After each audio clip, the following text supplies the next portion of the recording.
पुण्यामध्ये लाडकी बहीण योजनेच्या नावाखाली धक्कादायक प्रकार सुरू असल्याचं पाहायला मिळते। योजनेचा लाभ मिळवून देण्यासाठी महिलांना फ्रॉड कॉल्स देखील आता येतात।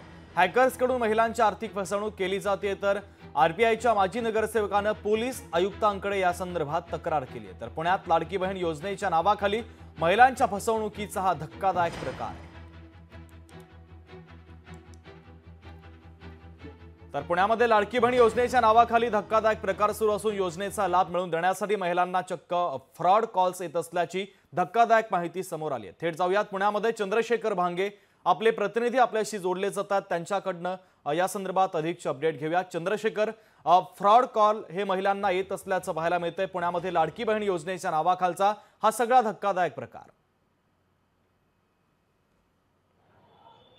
शुभम, खरं तर मुख्यमंत्र्यांनी जी चांगली योजना सुरू केलेली आहे, सर्वसामान्य महिलांना जे 1500 रुपये त्यांच्या बँकेमध्ये थेट जाणार आहेत, या योजनेचा गैरवापर जो आहे तो आता हे जे सायबर भामटे ते करताना दिसत आहेत। महिलांना हे फोन करून सायबर भामटे, तुम्हाला आम्ही मुख्यमंत्र्यांच्या लाडकी बहीण योजनेअंतर्गत 1500 रुपये देणार आहोत आणि त्यासाठी जी लिंक पाठवली जाते त्या लिंकवरती या महिलांना ते क्लिक करण्यासाठी सांगतात। त्या सगळ्या प्रोसिजर नंतर महिलांच्या संबंधित महिलांच्या बँकेतील जी सगळी रक्कम आहे ती सगळी रक्कम जी आहे ती फ्रॉड चोरटे जे आहेत ते लंपास करत आहेत। खरं तर येरवड्यामधला हा सगळा प्रकार आहे। अंगणवाडी शिक्षिकेला हा सगळा फ्रॉड कॉल आला होता आणि या सगळ्या कॉल नंतर त्या महिलेच्या बँक खात्यावरची सगळी रक्कम जी आहे ती त्या ठिकाणी रिकामी झालेली आहे। या संदर्भातली जी तक्रार आहे संबंधित महिला आणि त्या परिसराचे जे नगरसेवक आहेत डॉक्टर सिद्धार्थ देंडे यांनी पोलीस आयुक्त अमितेश कुमार यांना लेखी पत्राद्वारे दिलेली आहे। आणि या सगळ्या भयंकर प्रकारानंतर राज्य शासन एकीकडे चांगल्या योजना सर्वसामान्य नागरिकांना पोहोचवत असताना अशा पद्धतीने त्या योजनेचा गैरवापर जे आहे ते आता सायबर भामटे करताना दिसत आहेत। शुभम, अगदी चंद्रशेखर, महत्त्वाचे अपडेट या बातमीच्या संदर्भातले तुम्ही पोहोचवलेले आहेत, तुर्तास धन्यवाद। तर पुण्यातील हा एक धक्कादायक प्रकार आहे। पुण्यामध्ये लाडकी बहीण योजनेच्या नावाखाली हा सगळा प्रकार सुरू आहे। योजनेचा लाभ मिळवून देण्यासाठी महिलांना चक्क बनावट कॉल्स येत आहेत। हॅकर्सकडनं महिलांची आर्थिक फसवणूक होण्याचा धोका आहे। आरपीआयच्या माजी नगरसेवकांनी पोलीस आयुक्तांकडे या संदर्भातली तक्रार देखील केलेली आहे। मुख्यमंत्री लाडकी बहीण योजनेमध्ये सर्रास गरीब बहिणीची या ठिकाणी फसवणूक होत आहे असं प्रकरण उघडकीस आलेले आहे। माझ्या प्रभागामध्ये 4 महिलांची फसवणूक झालेली आहे।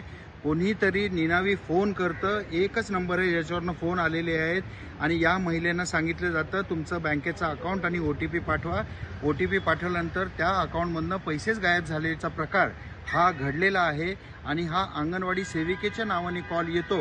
ह्याची सखोल चौकशी करून अशा प्रकारे गरीब महिलेला ह्या योजनेमध्ये फायदा मिळायच्या ऐवजी नुकसानच जास्ती होते असं प्रकरण लक्षात येते आणि खुद्द मुख्यमंत्र्यांनी यात लक्ष घालावं, कारण त्यांच्या नावाने ही योजना आहे आणि त्यांच्या नावाने या योजनेमधनं फ्रॉड होते अशी आमची पोलीस आयुक्तांना विनंती आहे।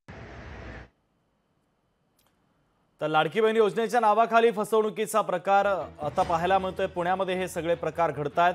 योजनेचा लाभ मिळवून देण्यासाठी महिलांना बनावट कॉल्स आलेले आहेत, तर हॅकर्सकडनं महिलांची आर्थिक फसवणूक केल्याचं समोर आलंय। आरपीआयचे माजी नगरसेवक यांनी पोलीस आयुक्तांकडे या संदर्भात तक्रार केली। पत्र लिहून त्यांनी अमितेश कुमार यांच्याकडे तक्रार केलेली। पुण्यामध्ये लाडकी बहीण योजनेच्या नावाखालचा हा सगळा धक्कादायक प्रकार आहे।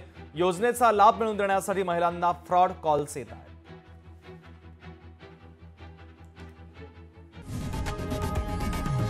लोकशाही मराठी ऐका, पहा, जागरूक रहा।